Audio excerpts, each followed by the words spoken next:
Hi, it's Amber. If you haven't heard about Anchor, it's the easiest way to make a podcast. And guess what? It's free. There's creation tools that allow you to record and edit your podcast right from your phone or your computer. Anchor will distribute your podcast for you so it can be heard on Spotify, Apple Podcasts, and many, many more. You can make money from your podcast with no minimum listenership. It's everything you need to make a podcast in one place. All we need to do is download the free Anchor app or go to anchor.fm to get started. Good luck.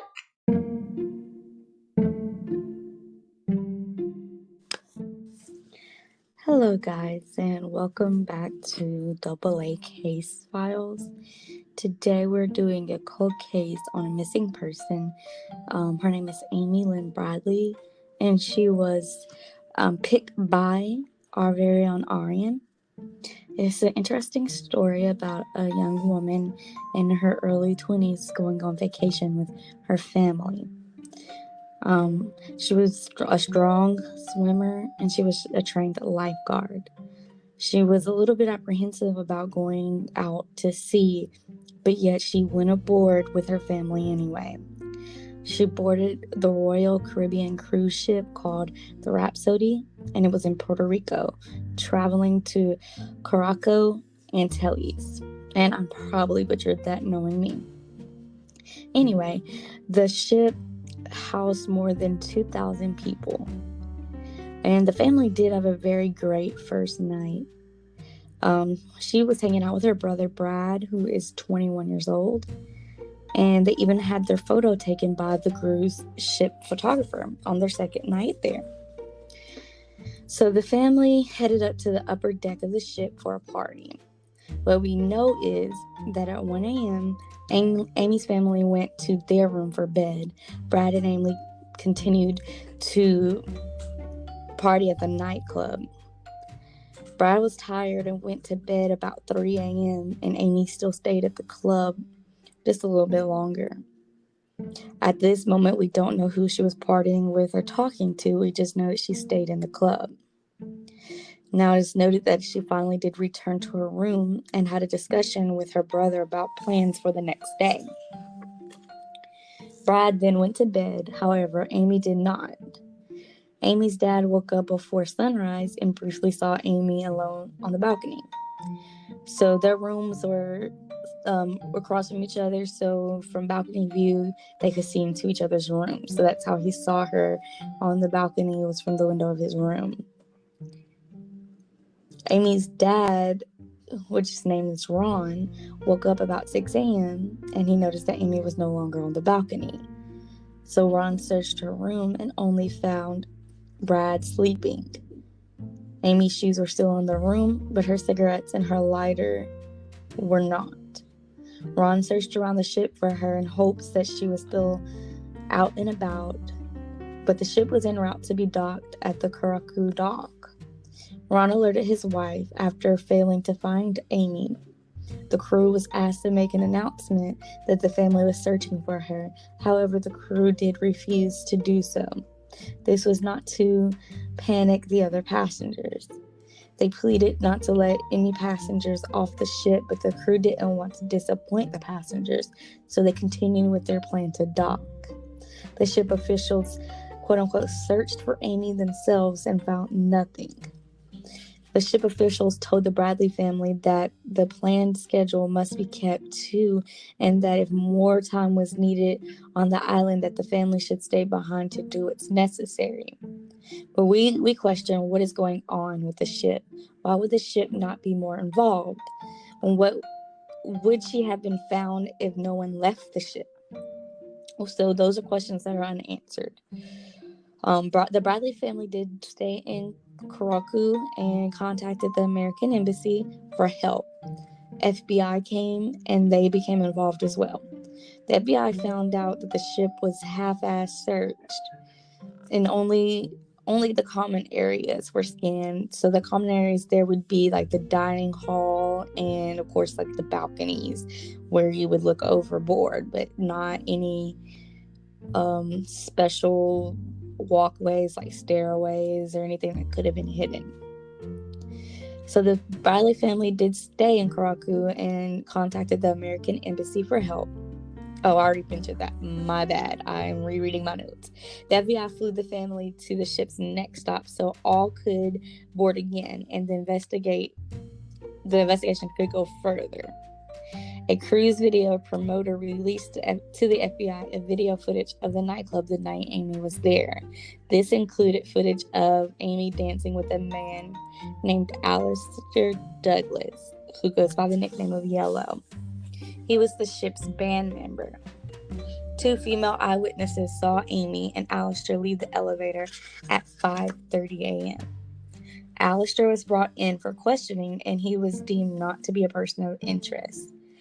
Brad did remember an odd encounter with him, though, and he told Brad that he was sorry about the disappearance of Amy. However, that was not made public at that moment. Amy's mother remembered an odd event that happened during dinner on the night of her disappearance. The cruise photographer took photos of all the patrons and posted them outside of the restaurants for the sale. Every photo that Amy was in was missing.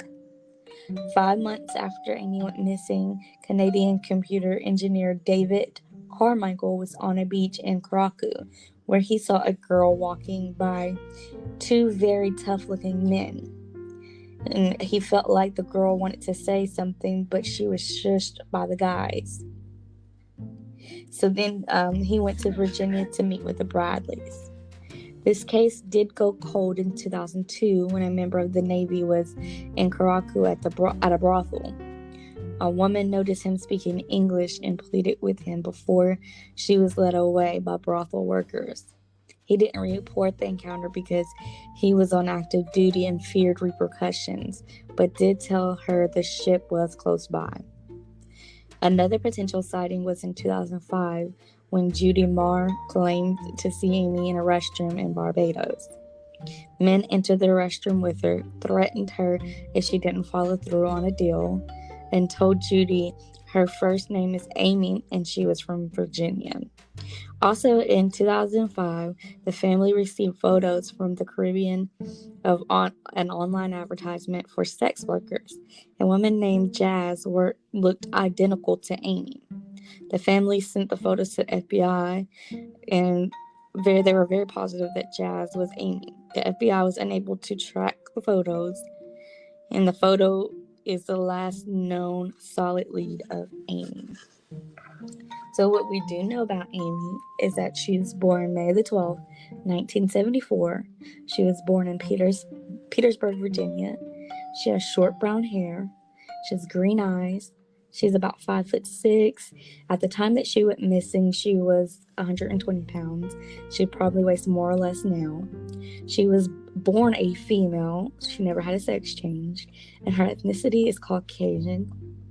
The FBI does have a reward out for her for $25,000. We do know that Amy has tattoos. She has a Tasmanian devil, a spinning basketball on her shoulder. The Tasmanian devil spinning a basketball on her shoulder. She has the sun on her lower back, a Chinese symbol on her right ankle, a gecko lizard on her navel, and she also has a belly button ring. And so the local FBI office, the embassy, the U.S. embassy, or the consulate are looking for any kind of tips, any kind of whatever you have, if you've ever seen her, if you've ever traveled outside. There are 15 details about what I just read that were kind of swept under the rug and weren't made a big deal about. And we'll go in order from that. But before we do so, we do want to hear something coming from Arianne about what she thinks of the case so far. Well, it's weird because it's like there's still holes, but not really, if you get what I'm saying. Like Yeah. the time frame from when she disappeared and when her dad woke up, I think it's like within 5 hours. Well, let's not forget that he looked across from from the balcony around 5:15, 5:30. Saw her laying on the balcony asleep. Went back to sleep, woke up again at 6 o'clock because she was gone.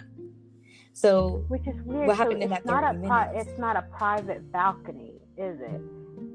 That I'm not too sure of. It was not noted there. It just says that he could see from his room across the balcony into the kids' room. And maybe the balcony was just in between the rooms. Not sure how the ship was set up. Yeah, if I remember correctly, a lot of ships, even to this day, the only way that you can have a private balcony is if you order one of the suites. And the suites can vary in prices. So I would think that they just got like a regular room. So I don't think they really got a. I'm not sure. I'm pretty sure they got a suite. They were pretty well off. They were pretty well off. But then if they had a private balcony, how did someone was able to take her without making noise and waking someone up if it was a private balcony? So I have a lot of theories about this story, and the best way for me to get into my theories of this story is to basically go over the 15 details that I feel like were swept under the rug and why they were swept under the rug, and then you can kind of pick up what I'm putting down in my theories. So as number 15, we're going to go backwards from number 15 to number 1. Number 15, we just really discussed how, the dad saw her sleeping about 5:15, 5:30, woke up about 6 o'clock, and she was gone. What we do know for a fact was she was reported missing immediately. They didn't wait 30 minutes. They didn't wait an hour. They didn't wait a day. Some people waited a couple of days before they say something. They waited. They literally did not see her in the room, not on the balcony, and went and told the cruise authorities. And the crew authorities did not want to do anything about it because they were preparing to dock. So they're like, okay, duly noted. The girl's missing. Well, after we dock, we'll search. They didn't immediately search for her. Yeah, no, because they didn't want to do widespread panic. Right. So without her being searched for immediately, that's time given to hide her, drug her up and hide her. Whatever.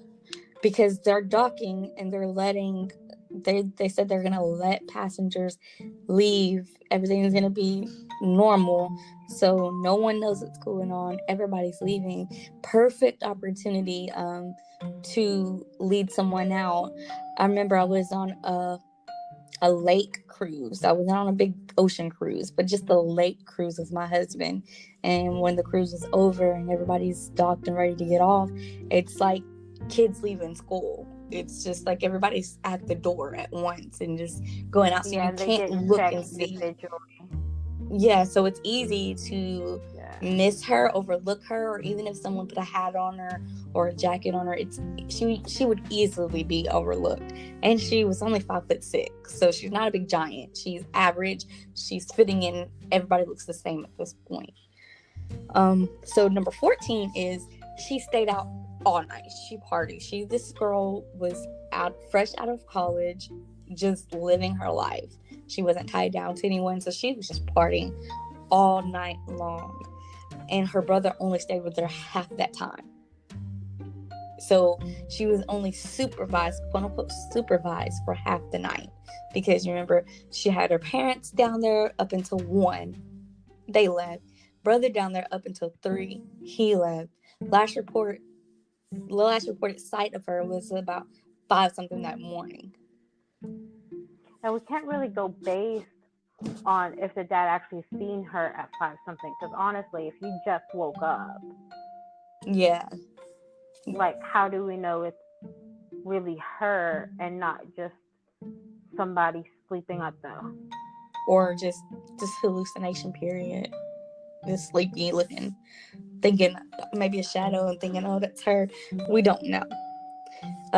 Number 13, just the way the crew was acting, they waited to respond. They really searched slowly. They didn't really. It seemed like they didn't care. It seemed like they were only making moves to appease the Bradley family, but not to really find her. They were more focused on getting the people off. They were more focused on making sure nothing was out of sync and it was going off without a hitch. And that's why a lot of people thought at that point she was snuck off, because it was a perfect opportunity to get her gone. So I do want to back up to, and this will be point number 12. I want to back up to who she was with majority of the night.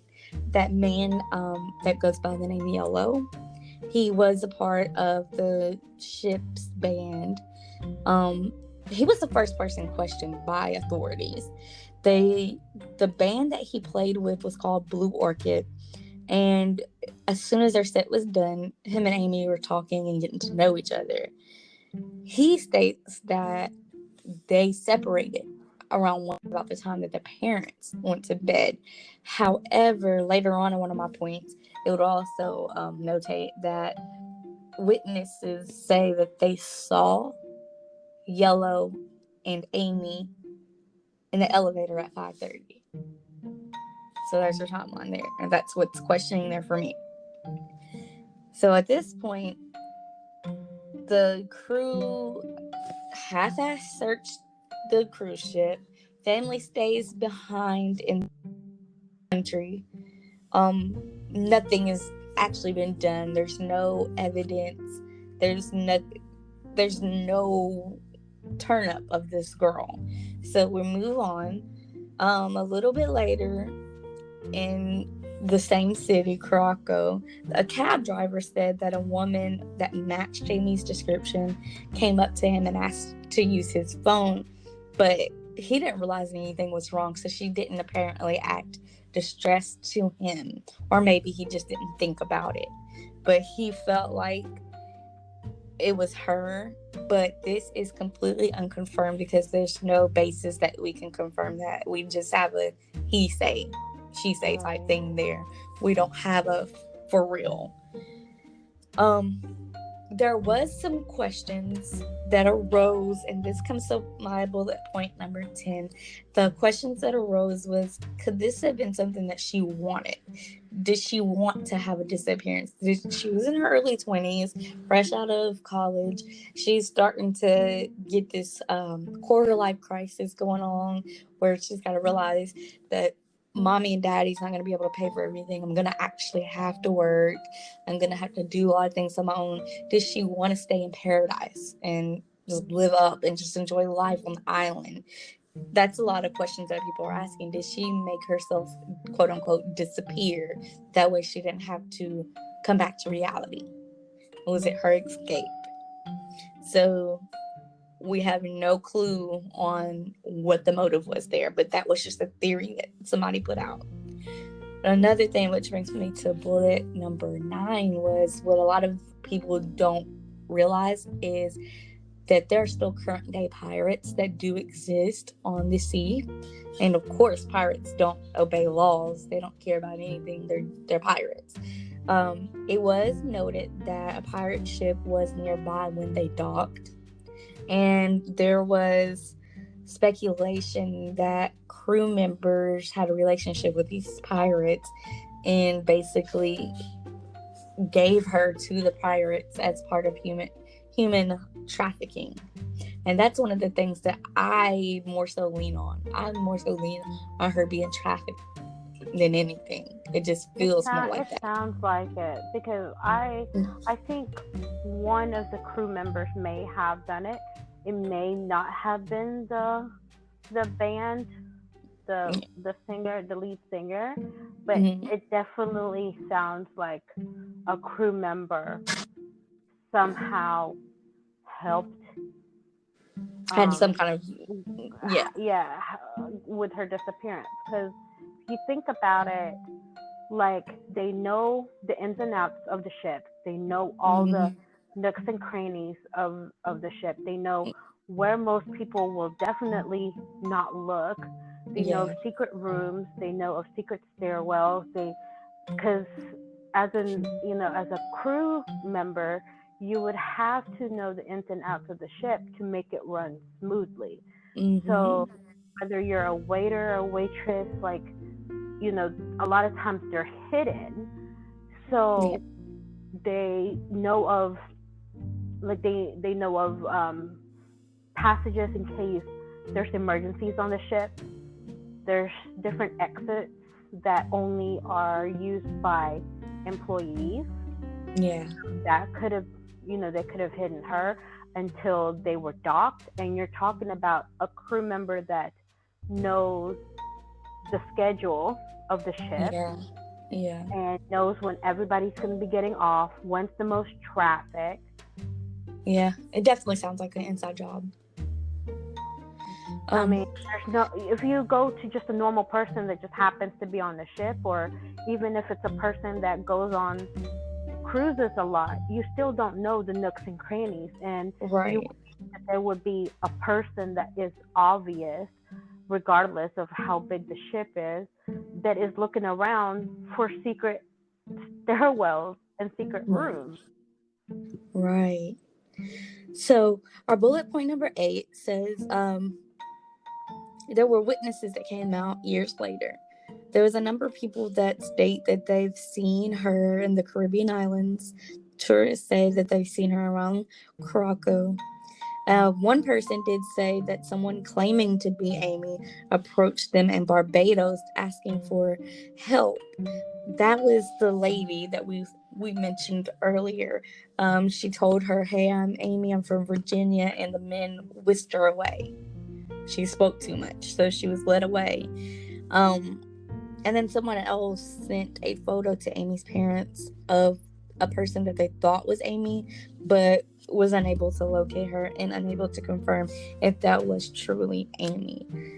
Another point that I wanted to make out was upon boarding this cruise ship, Amy brought with her 10 pairs of shoes. And all 10 pairs were accounted for at the time of the searching. So this Yeah, lady so left without her she shoes. had no shoes. Yeah. Yeah, So that none. was taken rather quickly. Yeah. And this is a girl that wore her shoes everywhere. She wore them to the pool. Anytime she left the room, she had shoes on. So if she was really seen about 5:15, 5:30 from the father, and then 6 o'clock she was gone, and it's very well that she left the room right between in that time. Maybe I don't know if she had cell service, if she gave her number to somebody. I don't know what happened there, but somehow she was alerted to leave the room. Because obviously there's no struggle, there's no sign of a break-in, there's nothing alerting them that someone entered the room. It looks like she left on her own accord. Just she left what she That's what normally makes would. me think that it was a public balcony. That's what really makes Yeah. me think that it's a public balcony, because anybody can come across you on ships. If you're on the main balcony Mm-hmm. and people walk by it all the time to either look at the sea, to look at the sunrise, or whatever, and you're talking about a good amount of people, and the glass or the doors and the walls, they're not super thick, but they're not thin either. Right. But I mean, you can hear if someone screams for help. So I'm thinking she might have been just asleep and just picked up as if she was asleep. Or could she have staged that? Could it gone back to her wanting to disappear? Could she have left her shoes, her cigarettes, and her lighter? So everyone would think, well, that's not typical.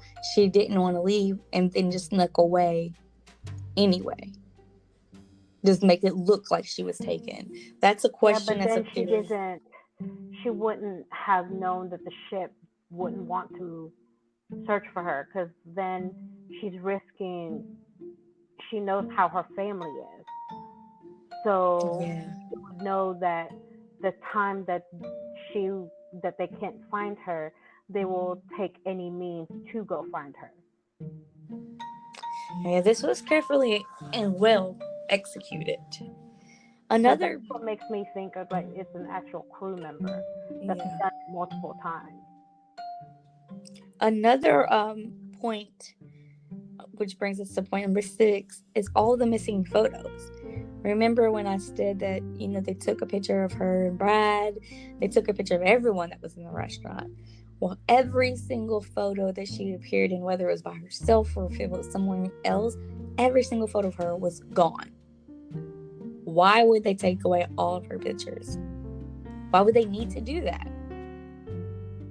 That's a question. No other people besides the family know what she looks like.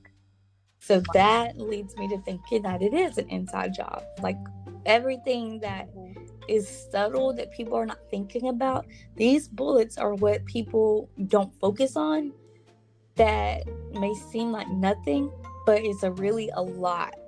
There's a really something if you really think about it. It kills me, like if someone comes up to you and says, "Hey, I need help," like I would immediately be trying to find somebody, either take that person with me and go get help. Like I wouldn't just. Or would you be afraid that they would want to take your life? Nowadays not everybody that asks for help really wants help. So but I like mean, even so, I would still try to help.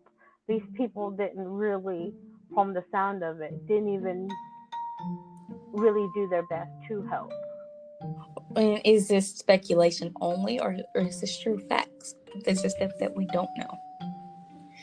Now we got 5 more points that I want to bring out to you that will show you why I, and maybe why you, believe it's an inside job. Remember we were talking about that sailor? No one understood, okay, why would she go from here to there to there, and now she's at a brothel, and the sailor sees her, speaks English, she wants to talk, she gets whisked away. So the sailor speaking English in this foreign country that mostly 99% of the population does not speak English, but this girl comes up talking to him in plain English, asking for help, but he does not want to intervene because he's afraid of losing his job in the Navy. But yet tells her to meet him at the dock. That the ship is nearby. So like how do you think she's going to get to the ship if she can't leave the brothel? So that was something that was swept under the rug. Like how are these people coming in contact with her? Nothing's been done. Like, because he doesn't necessarily have to say that he was in a brothel. He could have immediately just made up, like, he could have just said, "Hey, this lady came up to me, she needs help." They won't question where he was at. I mean, they'll question where he's at, but he can give a vicinity. It's not in a where it was full of brothels. I'm just saying, like, it's the Navy. Like, we know that military men do these type of things. They go to brothels, they go to strip clubs, they hook up with women, whether they be street workers or just randoms. Everyone knows that. So would it really be that question?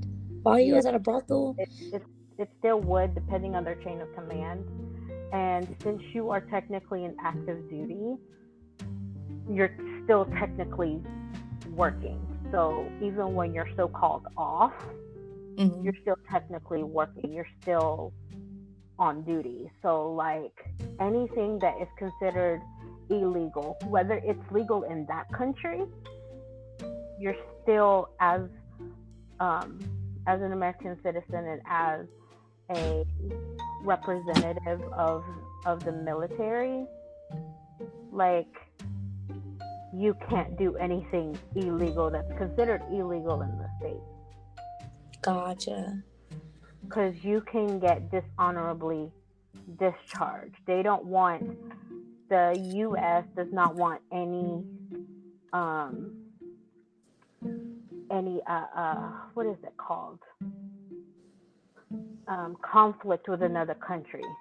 Gotcha. So, bullet 4. Remember when I told you that a video was handed over to the FBI? Well, the video was used for promotional purposes, and it was a video of Amy dancing with Yellow. Guess how long it took them to give this video to the FBI? Wild guess. Like a year. That's what you would think. It took over 20 years. Over 20 years for them to hand that over to FBI. All FBI could gather from the video is it was just simply them dancing. They couldn't pinpoint anything in there. There's nothing obvious in the video that shows that she would be disappearing.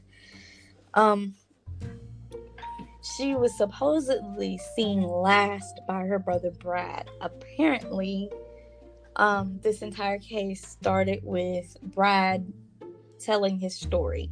Apparently, her and Brad had a conversation, and she stated that she was going to leave to go buy cigarettes. However, she left with no shoes. That's still the big question. Why would she leave without shoes? And why would they say that they found cigarettes and a lighter and her shoes in there if she left to go buy cigarettes? So I was thinking it was an excuse. Maybe someone told her. Maybe Yellow was given a message by somebody higher up in the crew. Maybe that's what they were talking about. Maybe he told her, you just tell them whatever, but you need to meet me at 5:30 and we need to go.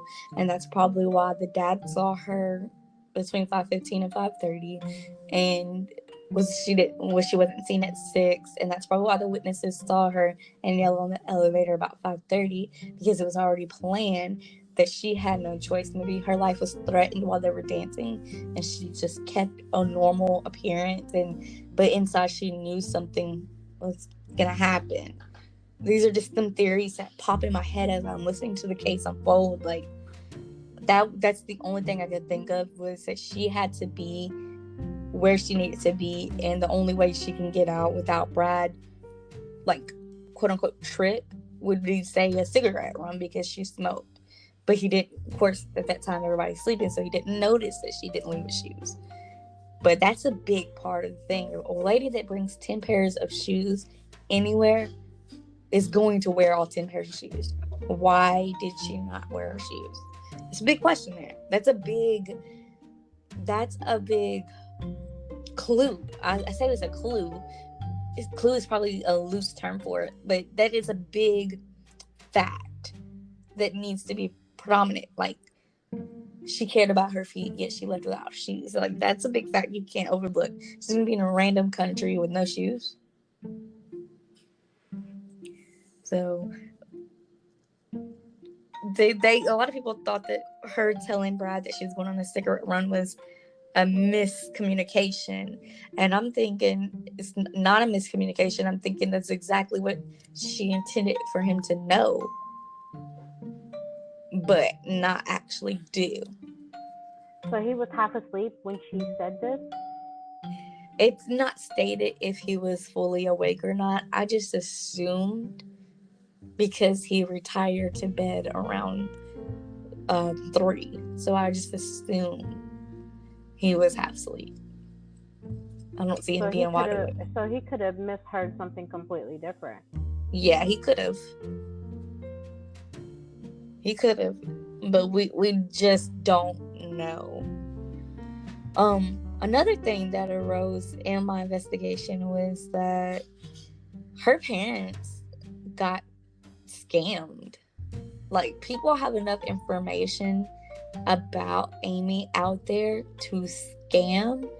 A year after she disappeared, this man said that he knew exactly where she was being held and could get in contact with a team of Navy SEALs former Navy SEALs that could go in and get her. And the parents were all going, oh, they want their baby. they ended up spending over 200,000 grand trying to 200,000 grand. Oh my god, you can tell it's nighttime. But you know what I mean. Over $200,000 trying to get their baby back, and then they found out it was all a scheme. And so that's how I know that they were well off. Like, if you're able to come up with $200,000 like that off a whim to get your child back, you're not going to settle for a small little room. You're going to get a suite. Well, they could have also gotten a loan. You're talking about a family that may have been well off, but like they would have gotten way more people. But at the same time, though, they were in a different country, and this is what sucks about the U.S. And I'm sorry to say this, but say I have, like, my sister goes overseas, something happens to her. I go to the embassy, I go to whoever and be like, I need my sister back. Like, regardless, she's a U.S. citizen, that is like jackpot to anybody that's overseas 90% of the time. And then the U.S. is just like, well, we really don't want to negotiate with a different country. And you're talking about different police forces. They have to join together, which a lot of times they don't want to join forces with the U.S. because they don't like the U.S. So they try to avoid anything to help the U.S. So basically, she stuck. Basically, and we don't know, guys, if she's still alive to this day. Like, yeah. It's just that she's still missing. It's just unconfirmed. If she is still trafficked and did all the sex work, I honestly highly doubt that she is still alive.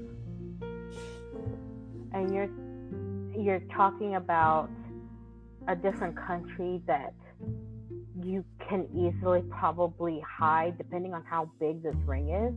They can hide the body regardless of her tattoos, because she has actual distinguishable marks and tattoos. Yeah. So, and they're not just one thing; it's a couple of things. So, like, you would have to notice. She's gonna be easily identified.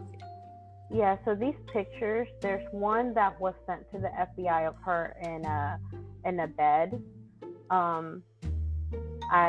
When I looked at the picture, there wasn't really, and I zoomed in pretty close, unless they hid it, there wasn't really any tattoos on her shoulder. Of course, she was facing her front, so there's no picture of her backside. But she had makeup on too, so they could have made her use concealer to conceal it. That's what I was thinking, but when you look at the state of this place, I highly doubt they really cared, because these people are sending all these pictures, all these so-called sightings of her without giving actual information. And I honestly believe that they should have told the police something that shouldn't be out in public, something that only, either Amy would know or her captives would know about Amy. So that way they can weed out the fakeness. Yeah. There is one last bullet that to me was the most shocking. Around the time that Amy had disappeared, there was another disappearance before her. I can't quite remember how long before her, but anyway, the lady's name was Natalie Holloway. So we have two young women missing. Oh, I remember her. Yeah, so they're both missing around the same time, around the same area. There was a bone that washed ashore, and it wasn't too long after Amy disappeared.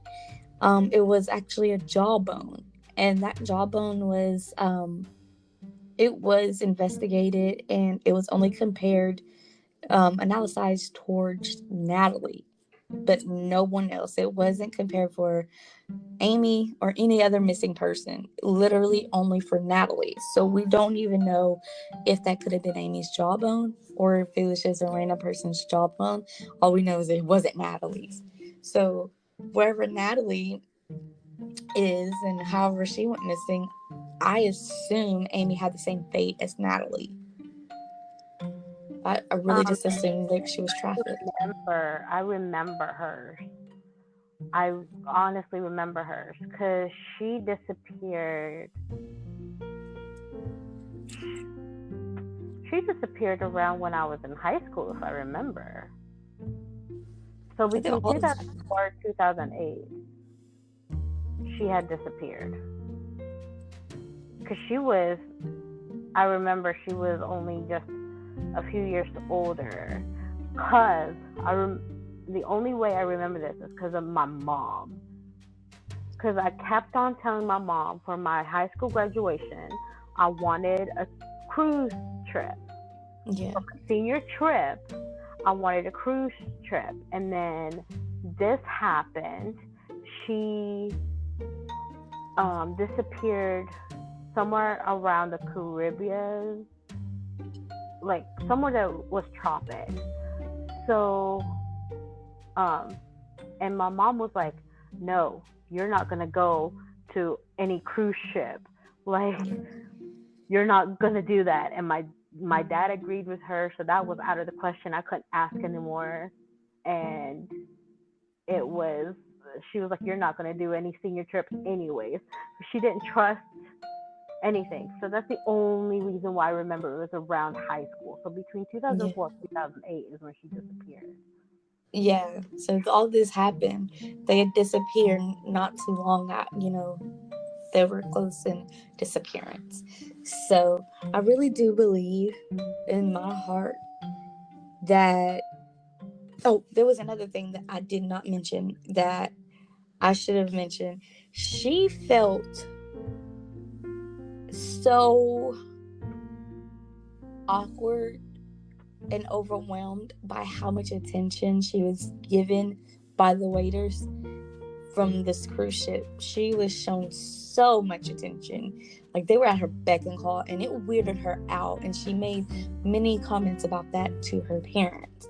So knowing that the waiters made her feel uncomfortable, she was being paid a lot of attention, leads me to believe that she was trafficked. The crew saw a good-looking woman that they could get enough money off of, made a deal with the pirates. Pirates took her, and wherever the pirates went, she went. That's what I'm thinking. I'm thinking that too, but I also think, why didn't they do a ransom? You see an American on a cruise ship, and you see them well off. I'm pretty sure the conversation she had with the band singer told more information than what she normally should. Yeah. So he kind of had a whiff of how much she actually has or is well off. I don't think that ransom would be on the table here, because I'm thinking if they're picking this woman to give to these pirates, they're getting paid from these pirates, so they don't need a ransom. They're giving her for money already. When pirates are paying good money for her, then they're going to use her in whatever human slaving, human trafficking deal they want to do. So I don't think ransom. I think at this point the ransom would be like child's play. It's like, do you want a fake pie or a real pie? Yeah, but they could have gotten way more than what the pirates offered. So what do you think they would have done with the ransom? They're not going to give her back.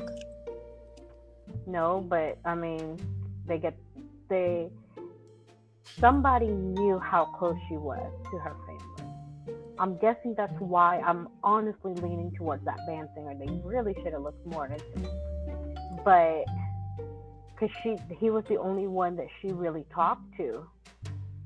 Him and Brad. So I mean, like you're. I'm thinking he knew a little bit more, knew how well off she was, and just, I don't know, figured out a way to try to get a ransom. But all these people sending in pictures and videos, like I said, I've seen one picture. I didn't see a trace of tattoo on the shoulder, unless it's on the back side of her shoulder. And I saw that picture, and I really don't think that looked like her. I think not like, it's like how people say you and I look alike. It's weird because we are complete different ethnicities. We have nothing, like, we are not related. The only thing that we have alike is the color of our skin.